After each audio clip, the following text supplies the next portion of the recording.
Bonjour à toutes et à tous, on se retrouve pour un nouveau numéro de votre magazine C'est votre emploi. Avec moi, comme chaque semaine, le partenaire historique de BFM Marseille-Provence, Alexandre Joly, chargé de communication pour la VARAP. Bonjour Alexandre, comment ça va? Salut Jasmine, super et toi? Ça va, merci beaucoup. Et puis, notre invité aujourd'hui, c'est Mickaël Bosco. Merci d'être avec nous, Mickaël. Vous êtes le directeur du campus Méditerranée de l'ESEP, une école d'ingénieurs. On va parler un peu de vos fonctions et de l'école d'ingénieurs dans un instant, mais on commence tout de suite ce magazine avec Alexandre et les offres d'emploi de la semaine. Alexandre, quelles sont les offres d'emploi dans les Bouches-du-Rhône que tu nous présentes cette semaine? Alors il y en a trois dans le département des Bouches-du-Rhône. On commence avec une première offre en CDI, c'est Ikea qui recherche un employé relation client à Vitrolles. Vous aurez pour mission la gestion des ventes, le retrait des marchandises et le rangement des chariots. Pour ce poste, le profil recherché est un profil avec un certain esprit d'équipe, un bon relationnel et une certaine curiosité. Pour candidater, rendez-vous sur le site qui s'affiche à l'écran. Une deuxième offre en alternance, c'est ST Microelectronics qui recherche un chargé de communication interne à Rousset. Vous aurez pour mission la promotion des nouveaux services, la gestion des canaux de communication interne et la création de contenu. Pour ce poste, le profil recherché est un profil en préparation d'un master en communication avec une certaine autonomie, proactivité et créativité. Pour candidater, rendez-vous sur le site qui s'affiche à l'écran. Et enfin, une troisième offre en CDD, c'est Adidas qui recherche un vendeur polyvalent à Cabriès. Vous aurez pour mission l'accueil de la clientèle, l'atteinte des objectifs de vente et la participation aux formations. Pour ce poste, le profil recherché est un profil avec une première expérience dans la vente, avec un certain sens du service, une certaine résilience et une certaine curiosité.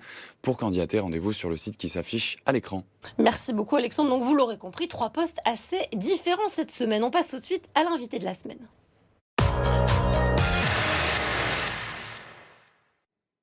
Je vous l'ai présenté il y a quelques instants. L'invité de la semaine, il s'agit de Mickaël Bosco, directeur du campus Méditerranée de l'ESEP, pour poser un peu les bases. Alors l'ESEP, je l'ai dit tout à l'heure, c'est une école d'ingénieurs, mais qu'est-ce qui vous distingue des autres écoles d'ingénieurs? On sait qu'il y en a quand même plusieurs. Quelles sont un peu vos forces, on pourrait dire? Alors effectivement, donc déjà l'ESEP est une école d'ingénieurs que je pourrais qualifier de très très belle puisque nous avons trois missions formidables. La première est de former des ingénieurs compétents dans le domaine de la transition environnementale et de la transition numérique, mais aussi de contribuer avec nos enseignants-chercheurs sur la partie recherche et innovation dans ces domaines de pointe et aussi de favoriser, tisser le lien avec le monde socio-économique. Alors, à l'heure actuelle, nous avons deux campus, un campus sur Angers et un campus sur Aix-en-Provence. Nous proposons au total trois types de formations. Tout d'abord des parcours en bachelor, soit sur la partie numérique avec le bachelor en cybersécurité, mais aussi sur la filière environnement avec le bachelor management, énergie et territoire intelligent. Des continuités en master pour ceux qui le souhaitent sur la partie cybersécurité et cybermenaces. Et malgré tout, un super cycle ingénieur en 3 années ou 5 années d'études, puisqu'on peut nous rejoindre soit directement post-bac avec notre cycle préparatoire intégré qui peut avoir lieu soit 100% français, mais aussi, petite particularité, 100% anglophone, puisqu'on est très fiers d'avoir pu mettre en place un cycle préparatoire anglophone pour répondre aux besoins des lycées internationaux de la région. Et après, on peut l'intégrer aussi directement en Bac+3 avec un cycle ingénieur qui va posséder plusieurs temps forts, différents semestres Erasmus à l'étranger, ça c'est une de nos grosses forces, des stages professionnalisants et aussi des semestres de spécialisation parce que quand on dit ingénieur du numérique, c'est très vaste. Il faut se spécialiser soit en cybersécurité, soit en intelligence artificielle d'un côté, mais aussi en énergie, en QHSE ou alors effectivement en économie circulaire sur la filière environnement et ça c'est censuré par nos enseignants-chercheurs. Alors pour aller plus loin, une école d'ingénieurs engagée pour la transition numérique et énergétique, comment ça se traduit? Qu'est-ce que ça veut dire vis-à-vis des candidats et des cursus que vous proposez? Alors, donc c'est vrai que quand on pense au métier d'ingénieur, on a parfois une vision assez floue. On se dit, mais c'est quelqu'un qui va travailler, faire beaucoup de travaux, doit travailler dans le côté du bâtiment. Et en réalité, c'est pas du tout ça. Si on se base sur la commission de titre d'ingénieur, qui est l'organisme qui accrédite les formations d'ingénieurs, un ingénieur doit posséder 3 compétences. Des compétences techniques, des compétences scientifiques et des compétences en lien avec les humanités. Pourquoi? Puisqu'un ingénieur va être amené à résoudre des problèmes, donc proposer une certaine logique, un certain raisonnement, donc avoir des compétences scientifiques, mais aussi apporter une expertise dans son domaine de compétences, on va retrouver le côté technique, et aussi justement savoir gérer des équipes. Et donc nous, on se base sur cette définition-là pour justement parfaire notre portefeuille de compétences et de matières que nous proposons avec 40% de sciences, 40% de matières techniques, donc en lien avec l'IA par exemple ou l'environnement, et aussi une vingtaine de pourcents sur des matières en lien avec les compétences du monde socio-économique. Alors pour en arriver en tout cas justement ces compétences-là, comment est-ce qu'on fait pour rentrer dans ces domaines un peu scientifiques et techniques?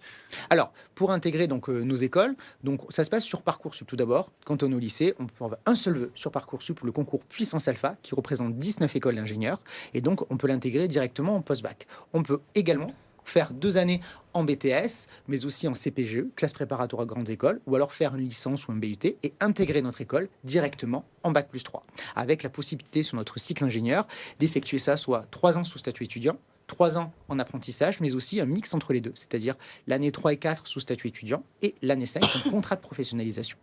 Chaque année, vous recrutez, en tout cas, vous accueillez combien d'étudiants en termes de volume dans votre école d'Aix-en-Provence et depuis combien d'années vous existez?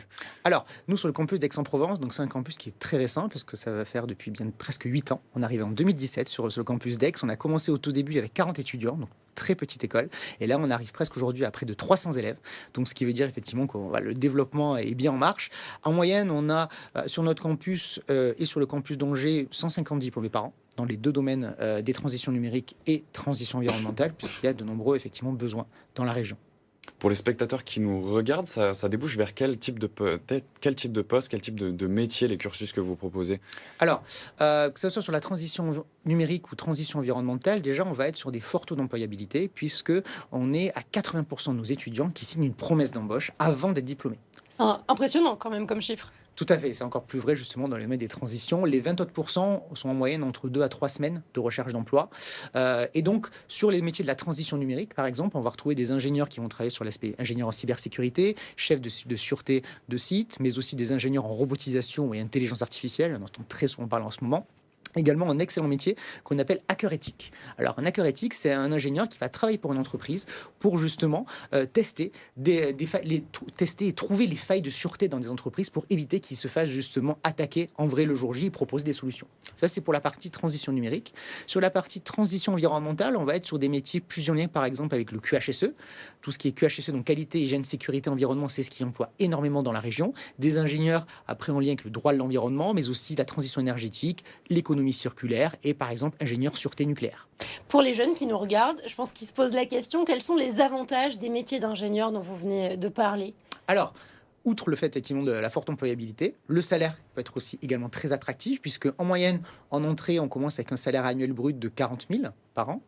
Ça peut aller pour une même première embauche jusqu'à 70 000. On a eu le cas il y a 2 ans, 2 étudiants qui ont été recrutés dans la région avec des postes totalement différents, bien sûr, dans des entreprises différentes. Donc déjà, forte employabilité, forte également salaire, mais aussi justement des métiers qui vont être passionnants puisqu'on va changer d'éléments de travail, de méthode de travail chaque jour, chaque mois. Donc c'est quelque chose qui est très passionnant.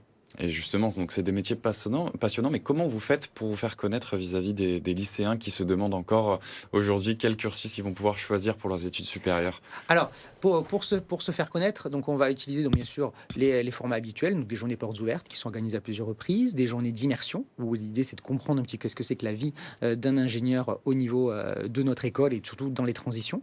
Et également aussi différentes actions qu'on met en place, différents événements spécifiques. On organise une journée sur l'intelligence artificielle très bientôt. Voilà, différents éléments pour pouvoir justement nous faire connaître et notamment dans les salons étudiants. J'ai le plaisir d'animer à plusieurs reprises la conférence Pourquoi intégrer ou pourquoi devenir ingénieur. Donc ça permet justement de pouvoir parler aux familles. Comment on peut peut-être aussi candidater? Vous avez parlé de Parcoursup. Alors, on sait qu'on a passé la période, on est déjà fin mai. Normalement, on a son orientation à ce niveau-là.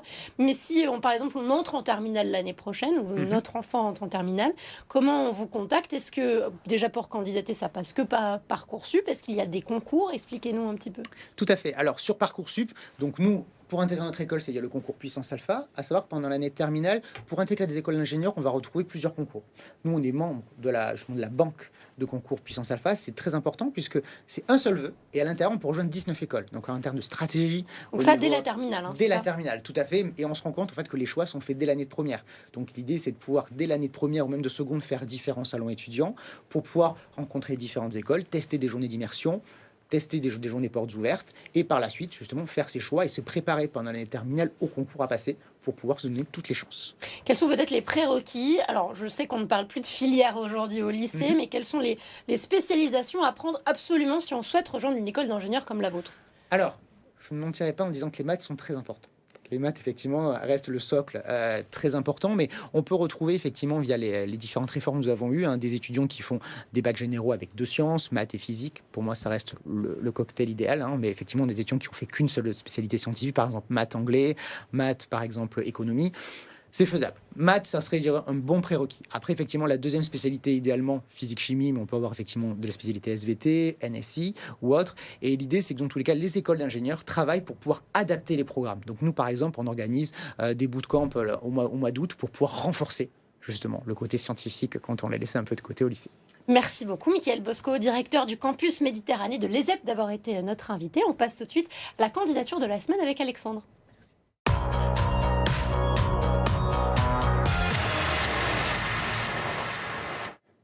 Alexandre, quelle candidature avons-nous cette semaine? Alors cette semaine, c'est Amaury qui recherche un poste en tant que gestionnaire de projet. On l'écoute. Je m'appelle Amaury Georges, j'ai 24 ans et suis diplômé d'un master intervention et développement social. Récemment arrivé sur Marseille, je suis maintenant à la recherche d'un emploi de gestion de projets sociaux, solidaires ou environnementaux, de préférence dans le milieu associatif.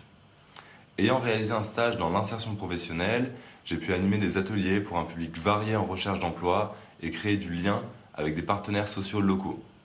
Ayant de fortes capacités de travail en équipe et d'organisation, je suis aujourd'hui prêt à mettre mes compétences sociales au service de projets concrets sur le territoire. Merci beaucoup de m'avoir écouté. Voilà donc pour la candidature d'Amaury. Comment on peut candidater, Alexandre? Alors si la candidature d'Amaury vous intéresse, n'hésitez pas à envoyer votre mail à c'estvotreemploi@lavarap.fr. On se fera un plaisir de vous mettre en relation. Merci beaucoup et on passe tout de suite au rendez-vous de l'emploi. Pour ce qui est des rendez-vous de l'emploi, ça donne quoi cette semaine? Alors cette semaine, on commence avec un premier rendez-vous demain. Donc ça se passe de 13h30 à 16h30 à Marseille. Vous aurez au programme des sessions d'accompagnement et d'information pour redorer l'image des secteurs du BTP et de l'artisanat. Pour vous inscrire, rendez-vous sur le site qui s'affiche à l'écran. Un deuxième rendez-vous, c'est travailler en situation de handicap. Ça se passe lundi prochain de 14h à 16h30 à Marseille. Au programme, vous aurez des ateliers d'accompagnement destinés aux personnes titulaires d'une RQTH pour développer leur projet professionnel. Pour vous inscrire, rendez-vous sur le site qui s'affiche à l'écran. Et enfin, un troisième rendez-vous, c'est présentation de LIVE, l'Institut des vocations pour l'emploi. Ça se passe mardi prochain de 9h à 12h à Marseille. Au programme, vous aurez une présentation des accompagnements et qualitatifs qui s'appuient sur une pédagogie pour découvrir différents secteurs d'activité. Pour vous inscrire, rendez-vous sur le site qui s'affiche à l'écran. Merci beaucoup Alexandre Joly. Donc on le rappelle, 3 rendez-vous, le 29 mai, le 2 juin et le 3 juin. Merci beaucoup à tous les deux d'avoir été sur le plateau de BFM Marseille-Provence pour ce nouveau numéro de C'est votre emploi. Restez avec nous, l'actualité continue.